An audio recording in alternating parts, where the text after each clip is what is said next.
Ang mataas na presyon ng dugo, o hypertension, ay isa sa mga pinakakaraniwang kondisyon na tahimik na umaatake sa maraming Pilipino. Karaniwan, ito ay tinatawag na silent killer dahil kadalasan, wala itong sintomas hanggang sa magdulot ng malubhang komplikasyon gaya ng atake sa puso o stroke. Napakahalaga, kung gayon, na malaman kung paano natin maiiwasan o mapapababa ang ating blood pressure, kahit na walang gamot o ehersisyo. Sa pagkakataong ito, tatalakayin natin ang mga likas at praktikal na paraan upang mapanatili ang tamang presyon ng dugo, gamit lamang ang mga simpleng pagbabago sa araw-araw na pamumuhay. Kaya't makinig, matuto, at samahan ninyo ako sa paglalakbay tungo sa mas malusog na buhay. Unang-una, pag-usapan natin ang tungkol sa pagkain. Ang pagkain ay may napakalaking epekto sa ating blood pressure. Isa sa pinakamabisang paraan upang mapanatiling normal ang blood pressure ay ang pagbabawas ng asin o sodium sa ating kinakain. Marami sa ating mga paboritong pagkain, tulad ng tuyo, daing, instant noodles, processed meats gaya ng hotdog at tocino, ay may mataas na asin. Ang labis na asin ay nagdudulot ng pag-ipon ng tubig sa katawan, na nagreresulta sa pagtaas ng presyon ng dugo. Kaya't unti-unting bawasan ang asin sa lutuin, iwasan ang mga instant at delata, at piliin ang sariwang sangkap sa inyong mga pagkain. Sunod, mag-focus tayo sa mga prutas at gulay. Ang mga pagkaing mayaman sa potassium, gaya ng saging, kamote, talbos ng kamote, avocado, at spinach, ay nakakatulong sa pag-neutralize ng masamang epekto ng asin sa katawan. Bukod dito, mayaman din ang mga gulay at prutas sa fiber at antioxidants, na nakatutulong sa kalusugan ng ating mga ugat at puso. Gawing bahagi ng inyong araw-araw na pagkain ang mga ito, mag-umpisa sa isang maliit na serving at dahan-daang dagdagan hanggang sa maging natural na bahagi ng inyong hapagkainan. Isa pang mahalagang aspeto ay ang pag-iwas sa mga matatamis na pagkain at inumin. Ang sobrang asukal, lalo na ang refined sugar na makikita sa soft drinks, desserts, at iba pang processed foods, ay maaaring magdulot ng biglaang pagtaas ng blood pressure. Subukan ninyong palitan ang matatamis na inumin ng tubig, at piliin ang natural na tamis mula sa prutas kung gusto ninyo ng dessert. Hindi rin dapat kalimutan ang tamang hydration. Ang tubig ay mahalaga sa pagpapanatili ng balanse ng electrolytes at pag-flush ng mga toxins sa ating katawan. Targetan ng hindi bababa sa 8 baso ng tubig araw-araw, at dagdagan pa ito kapag mainit ang panahon o kapag maraming pisikal na gawain. Isa pang kritikal na hakbang ay ang pag-aalaga sa timbang. Kahit hindi mag-ehersisyo ng masyado, ang pagiging maingat sa kinakain at pag-iwas sa labis na pagkain ay makakatulong upang mapanatili ang tamang timbang.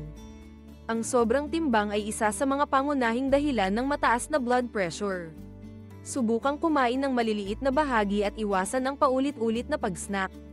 Kung may pagkakataon, mas mainam ang pagkain ng bahay kaysa sa fast food o carinderia, dahil mas kontrolado ninyo ang dami ng asin, mantika, at asukal. Ang stress ay isa ring malaking salik sa pagtaas ng blood pressure. Sa modernong panahon, hindi maiiwasan ang trabaho, problema sa pamilya, o mga personal na pagsubok. Ngunit may mga paraan upang mapamahalaan ang stress kahit hindi tumatakbo o nudge ehersisyo. Subukan ninyong maglaan ng oras para sa sarili, gaya ng tahimik na pag-upo, pagninilay, o simpleng paghinga ng malalim. Isa sa mga pinakamabisang paraan ay ang deep breathing, o malalim na paghinga, huminga ng malalim sa ilong, dahan-daang ilabas sa bibig, at ulitin ng ilang beses. Maaari ring makinig sa paboritong musika, magbasa ng libro, o makipag-usap sa mga mahal sa buhay.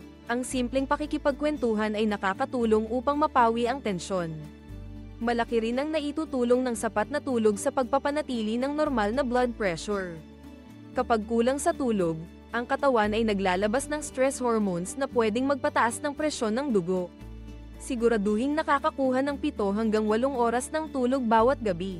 Gumawa ng regular na routine bago matulog, gaya ng pagpatay ng mga ilaw, pag-iwas sa gadgets, at pag-inom ng maligamgam na tubig o gatas upang mas madaling makatulog. Ang pag-iwas sa bisyo tulad ng paninigarilyo at labis na pag-inom ng alak ay napakahalaga rin.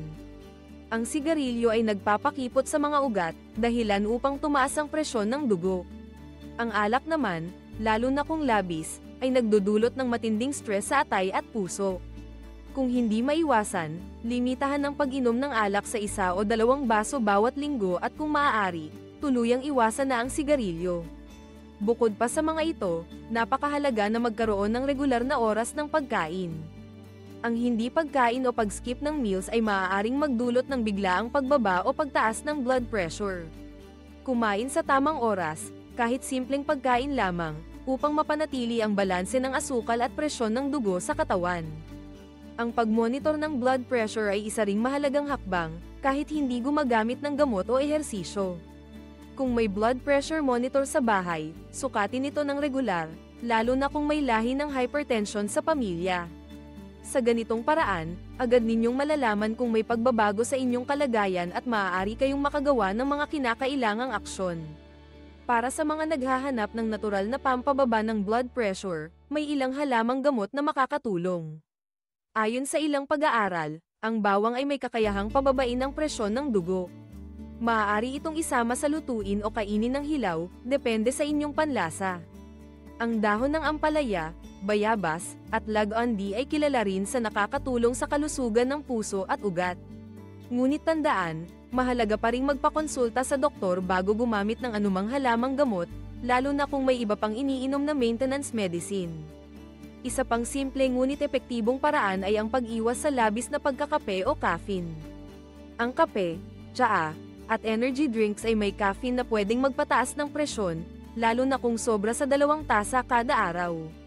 Limitahan ang pag-inom ng kape at iwasan ang pag-inom nito sa gabi upang hindi maapektuhan ang inyong pagtulog. Ang pagkakaroon ng positibong pananaw sa buhay ay may malaking epekto rin sa ating kalusugan. Ang pagiging mapagpasalamat, masayahin, at pagkakaroon ng layunin o goal ay nakakatulong sa pag-regulate ng hormones at nagpapababa ng stress, na siyang pangunahing sanhi ng pagtaas ng blood pressure. Maglaan ng oras para sa mga bagay na nagbibigay saya, gaya ng pag-aalaga ng halaman, pakikipag-bonding sa pamilya, o pag-aaral ng bagong kaalaman. Huwag ding kalimutan ang regular na pagbisita sa inyong health center o doktor para sa check-up. Kahit walang nararamdamang sintomas, mainam na malaman ang kalagayan ng inyong puso at mga ugat upang maagapan agad ang anumang problema. Maraming barangay health centers ang nagbibigay ng libreng konsultasyon at blood pressure check, kaya't samantalahin ang mga ito. Panghuli, tandaan na ang pag-aalaga sa sarili ay hindi lamang para sa inyong sarili, kundi para rin sa inyong pamilya at mga mahal sa buhay.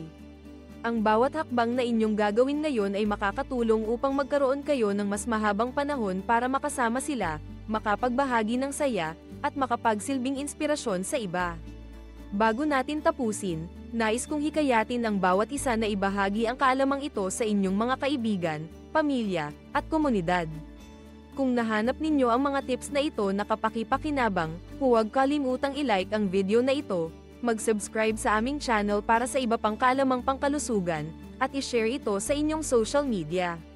Sa simpleng paraan na ito, makakatulong tayong lahat upang mas marami pa ang matutong mag-alaga ng kanilang kalusugan at maiwasan ang mga sakit na dulot ng mataas na blood pressure.